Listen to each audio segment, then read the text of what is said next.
Okay. And, That's interesting. yeah. Now, just something interesting. Uganda is now interested in Kenyan, the outcome of the Kenyan elections. It actually says Uganda is watching closely on Kenyan elections. Why? They are across borders. What's their interest in Kenyan politics? No. What you need to understand here is, with Uganda, our actually closest. I'm talking about economically, spiritually. Ugandans actually our closest people that live in Kenya.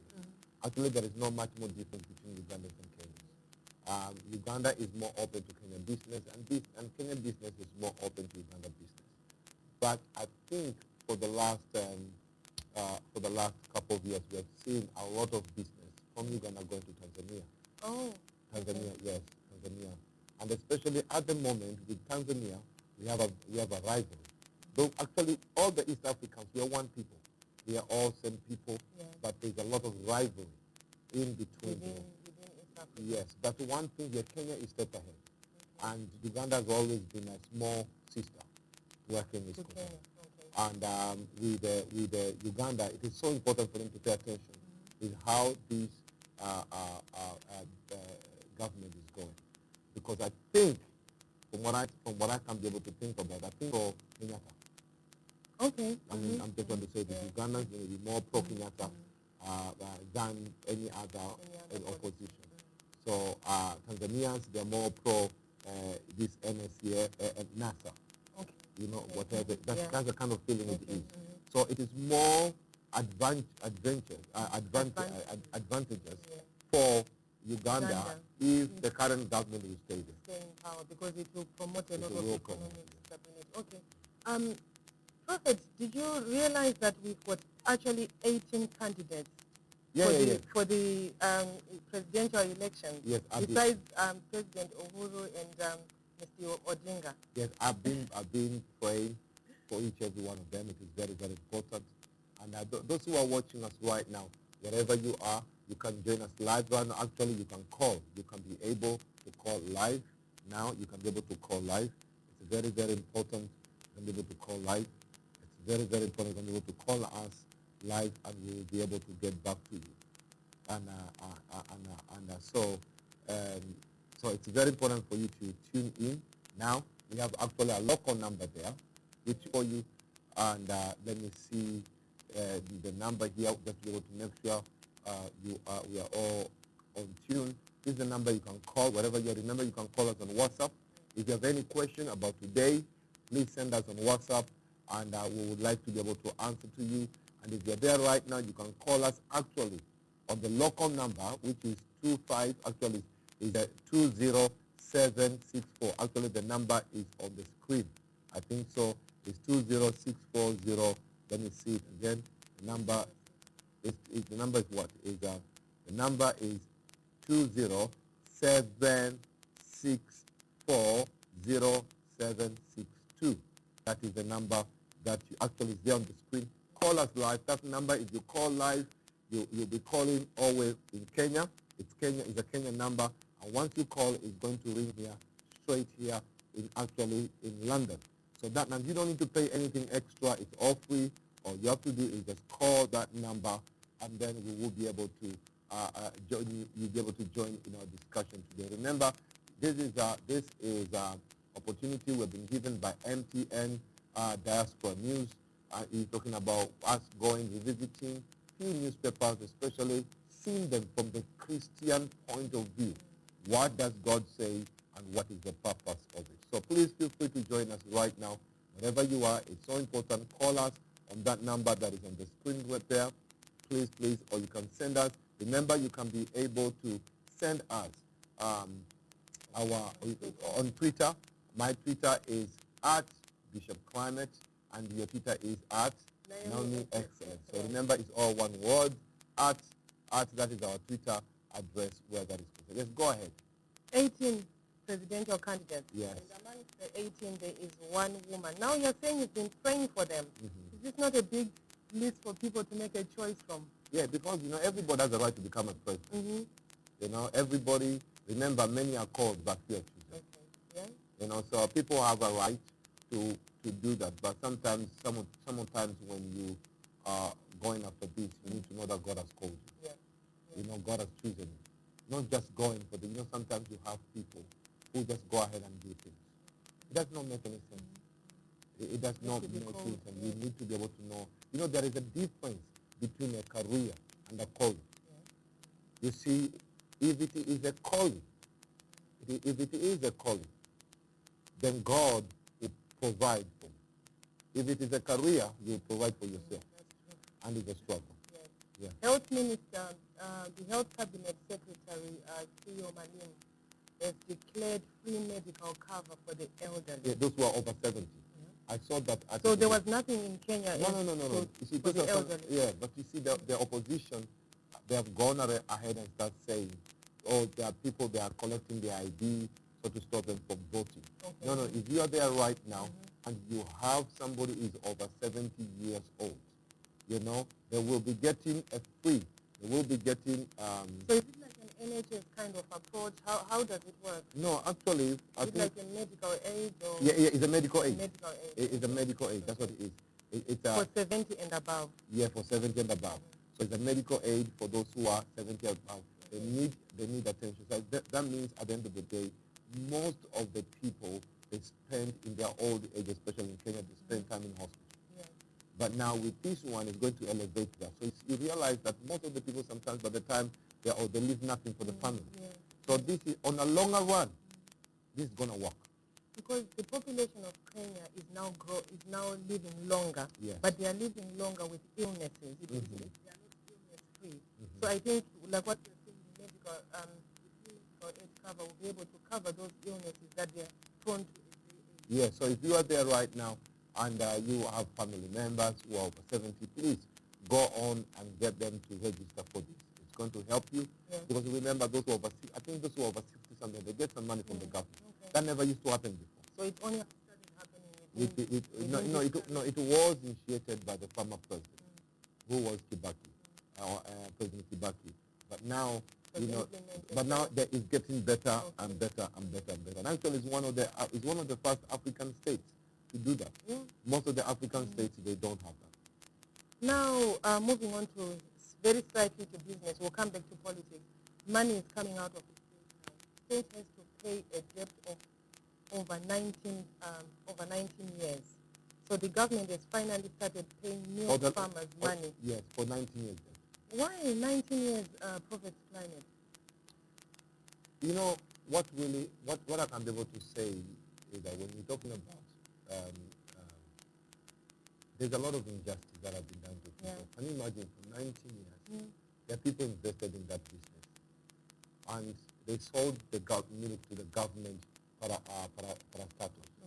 These are companies that are managed by the government, and that money somewhere got disappeared, and people never got paid. It's painful. Just 19 years. 19 years, You know, a cow does not even live 19 years.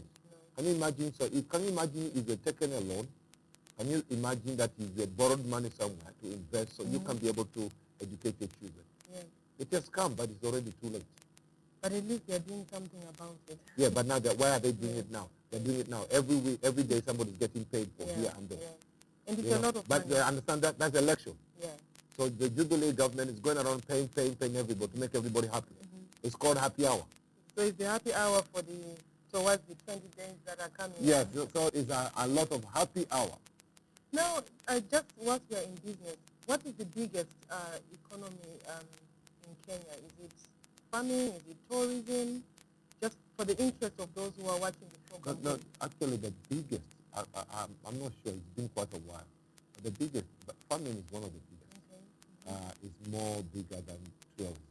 I mean, but if we really look into that, but when you're talking about foreign exchange, bringing foreign whatever it is, then it's a tourism. But when you talk, the biggest is farming. You know, because we're talking about internal economy, but also a lot of things that have been shipped out. So there's it's huge. Food business, farm business. Even right now, I'm planning to go and do farming in the next 3 months or so. Farming season. Yeah, I'm going to do farming. I want to do some fish. Okay, some fish. Okay. Yeah, I'm going to do some fish farming. With the view of exporting No, them turn it into local, into selling local. it to the local market. Okay. Whilst on farming, farmers want government to control consumption of green maize. Yes. Why is this coming about now, 20 days to elections? That's what they're saying here. You know, my father used to deal with selling of maize, and I've never. When you see maize, remember, is the highest consumed. Is our staple food. It's a staple food for Kenya. Yes, but what happened here is we have a lot of cartels. We have a lot of middlemen who get themselves in trouble. So they go, buy the maize cheap, and then they come back and sell to you back again expensive. Now, the reason why I found this story very interesting, you did a teaching about Joseph, storing of the grain. Could you briefly just add on to, is it similar to what Joseph was doing during the time of famine? Not yet, but that's how you do. Well, you know, it's an amazing. You know, the Bible says, the Bible tells us in the book of Proverbs, the Bible says, no, not the book of Proverbs, the Bible tells us, no, it tells us in the book of Ecclesiastes, it tells us that a fool does not know his way to town. You know, it does not know his way to town. What do I mean? You know, somebody will come or way to village, places like Tokto or any other place, talking about where they grow, for example, tomatoes. They'll buy a crate of tomatoes for about 500 shillings. Then take you away to town, to Nairobi, manufacture tomato sauce. Yeah, that's one crate. Out of that one crate, they'll have like about maybe 200 tomato sauce, and they come back and sell you one tomato sauce for 500. You know, so all this, the reason why it's going where the consumption of it's a very of consumption of green, especially green, but mark the word is green maize. Maize, yeah. There's yellow maize. Yeah, no, you know what green maize is? What's the difference? Because I know there's yellow, there's what we call corn in this country, in Europe. Green maize is the one that is white inside. No. Oh. I don't know, but what green maize means is maize that is not dry. Okay, fresh. Okay, fresh. Okay. Wow. So for government to have control of consumption, why is the government to have control? Because you see, green maize, you consume the maize, you cannot store it. Okay, yeah. So you cut it already fresh. It's eaten. Okay. But if it is dried, it can be stored. Stored and then it can be made. That's how what we made ugali out of. Yes. Okay. Moving on to business.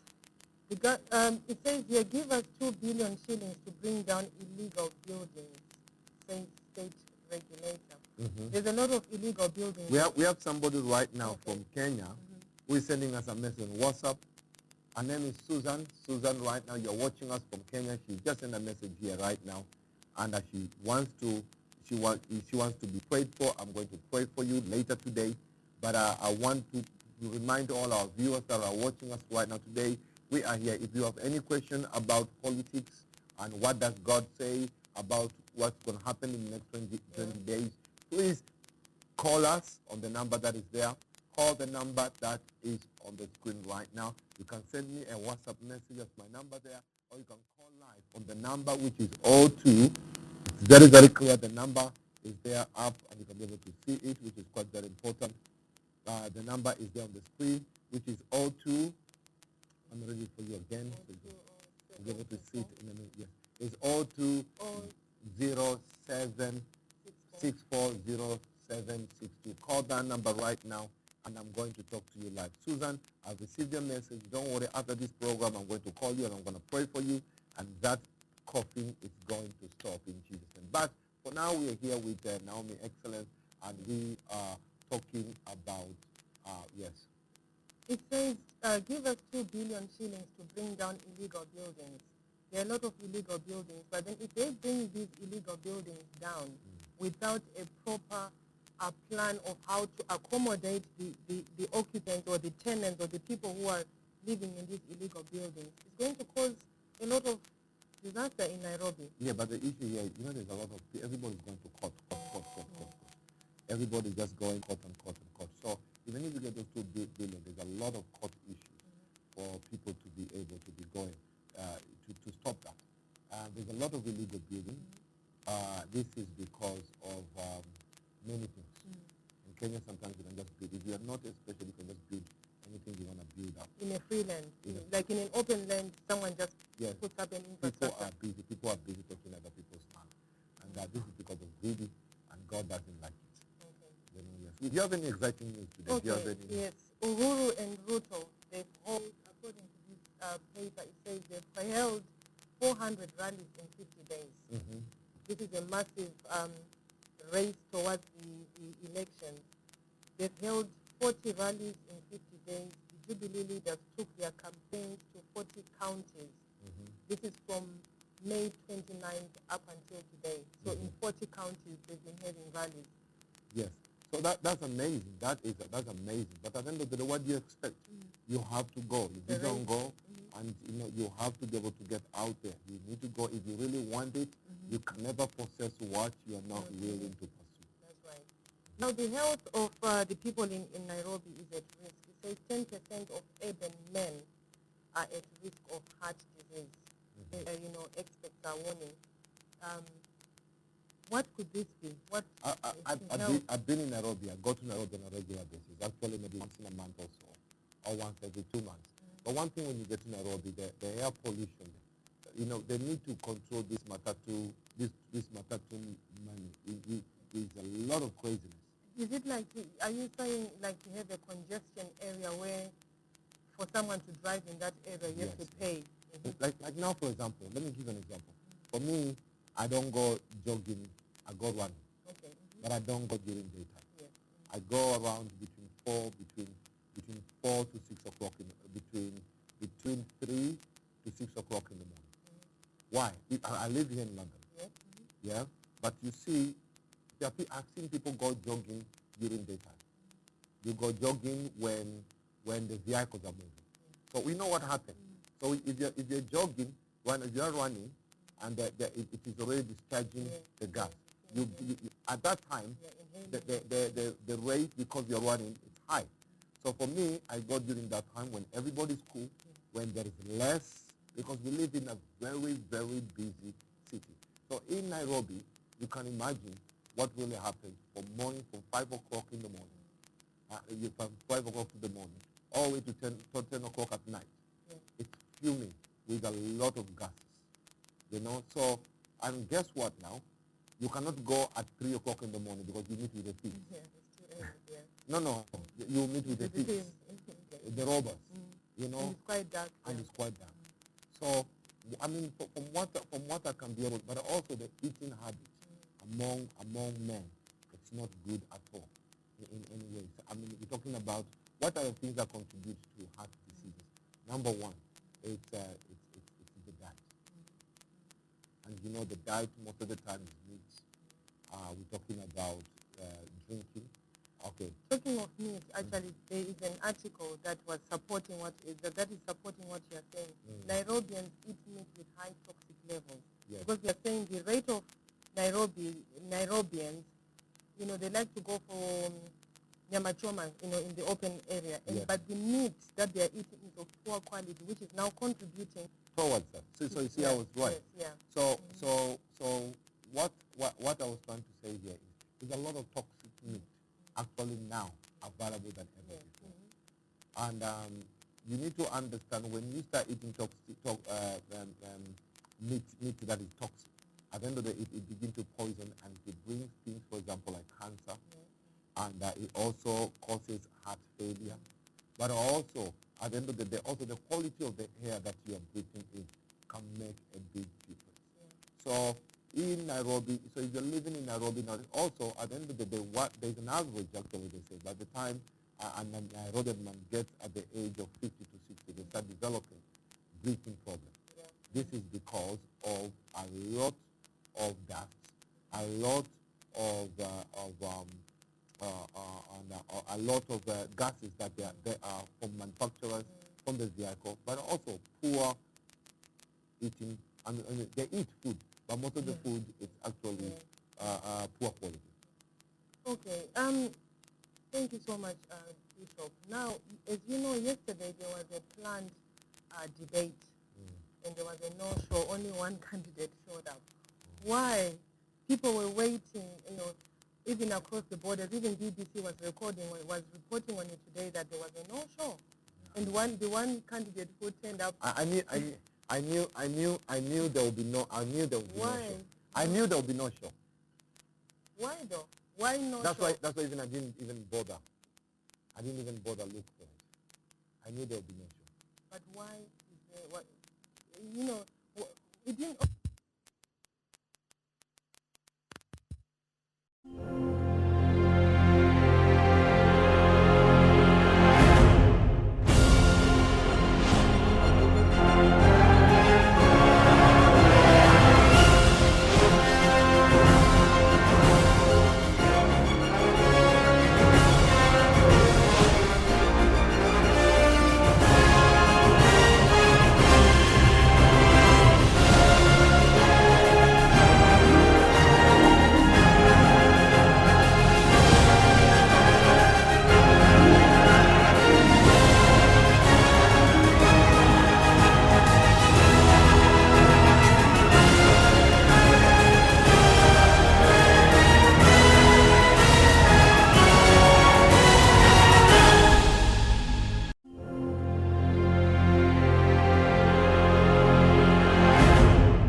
You are watching MTN Kenya, your #1 favorite TV station.